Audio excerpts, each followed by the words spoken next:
वक्रतुण्ड महाकाय कोटि सूर्य समप्रभा निर्विघ्नं कुरु मे देव सर्वकार्येषु सर्वदा।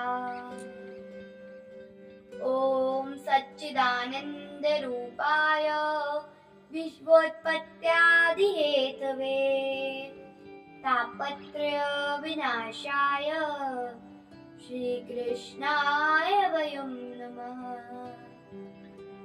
ओम गुरुर्ब्रह्मा गुरुर्विष्णु गुरुर्देवो महेश्वरः गुरुर्साक्षात् परं ब्रह्म तस्मै श्री गुरुवे नमः।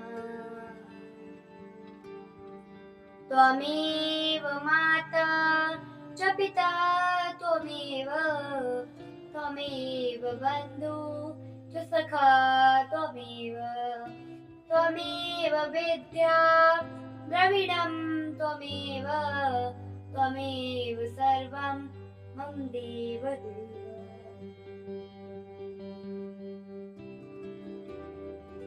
जय श्री कृष्णा। राधे राधे मित्रों, कैसे हैं आप सभी लोग। आशा करती हूँ सभी लोग अच्छे होंगे, स्वस्थ होंगे, सकुशल मंगल होंगे। मित्रों, फिर से स्वागत है आप सभी का हमारे इस YouTube चैनल राधा रानी की छवि पंथी पर। मित्रों, आज हम प्रारंभ करने जा रहे हैं श्रीमद् भागवत महापुराण के प्रथम स्कंद का द्वितीय अध्याय, जो कि है भागवत कथा और भागवत भक्ति का महात्म्य। तो चलिए मित्रों, हमारा ये अध्याय प्रारंभ करते हैं। श्री गणेशाय नमः। श्री व्यास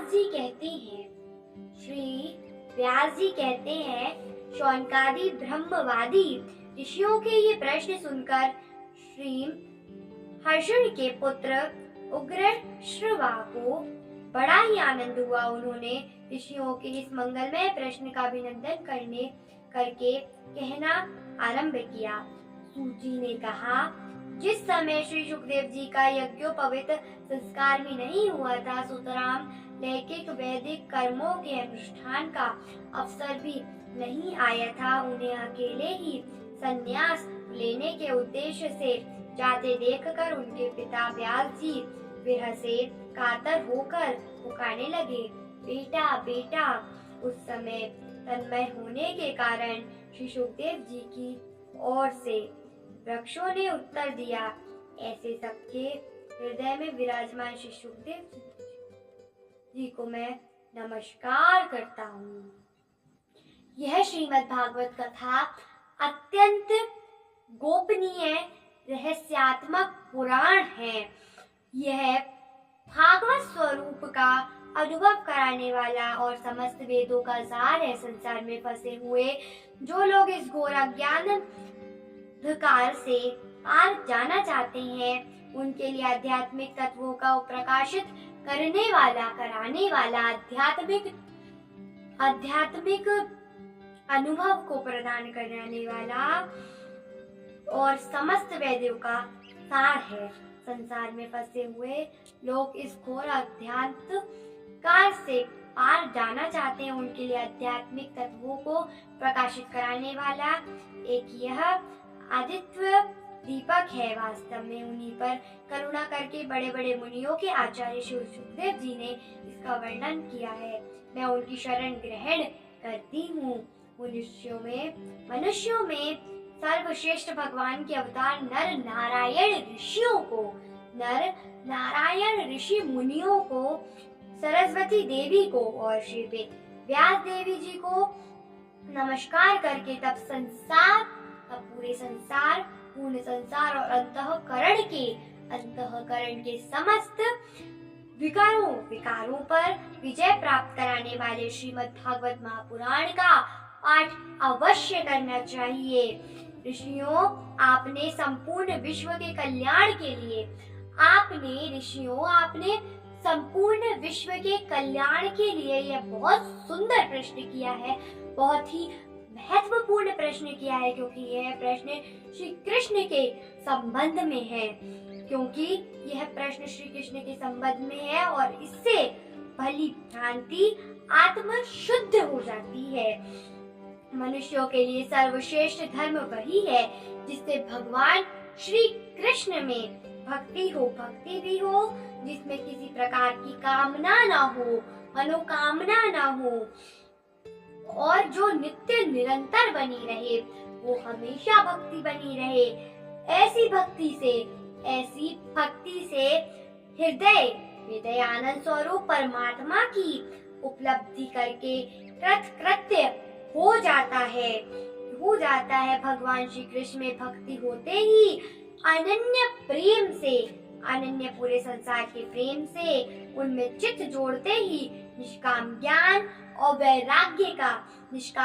और वैराग्य का आविर्भाव हो जाता है। धर्म का ठीक अनुष्ठान करने पर भी यदि मनुष्य के हृदय में भगवान की लीला कथाओं के प्रति अनुराग का उदय ना हो, तो वह निराश्रम ही श्रम है। धर्म का फल है मोक्ष, उसकी सार्थकता अर्थ प्राप्ति में नहीं है। अर्थ केवल धर्म के लिए है, भोग विलास उसका फल नहीं माना गया है। भोग विलास जो था उसका फल नहीं माना गया है।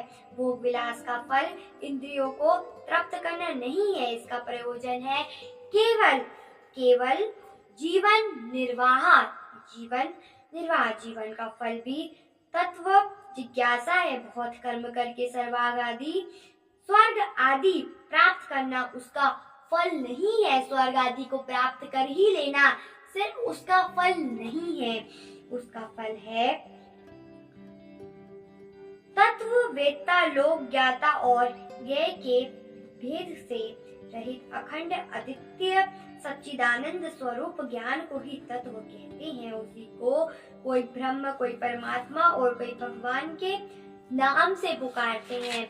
मित्रों, बहुत से लोग अलग अलग नाम से पुकारते हैं, परमात्मा, ईश्वर और बहुत ही अन्य नाम है। श्रद्धालु मुनिजन भागवत श्रवण से प्राप्त ज्ञान वैराग्य युक्त भक्ति से अपने हृदय में उस परमात्म रूप परमात्मा का अनुभव करते हैं। शौनक आदि ऋषियों यही कारण है कि अपने अपने वर्ण तथा आश्रम के अनुसार मनुष्य जो धर्म का अनुष्ठान करते हैं उसकी पूर्ण सिद्धि इसी में है कि भगवान प्रसन्न हो। इसलिए एकाग्र सबसे भक्तवत्सल का भगवान का ही नित्य निरंतर श्रवण, कीर्तन, ध्यान और आराधना करना चाहिए। कर्मों की गांठ बड़ी कड़ी है। विचारवान पुरुष भगवान के चिंतन की तलवार से उसे काट डालते हैं।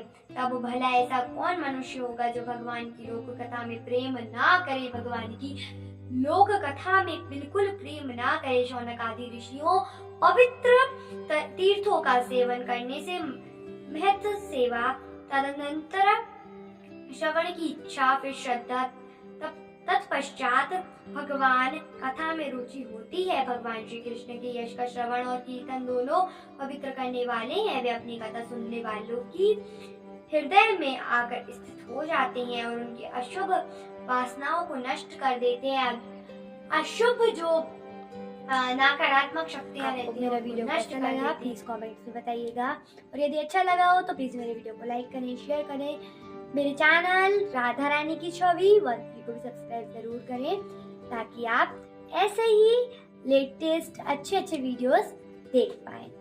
जय श्री कृष्णा, धन्यवाद, राधे राधे।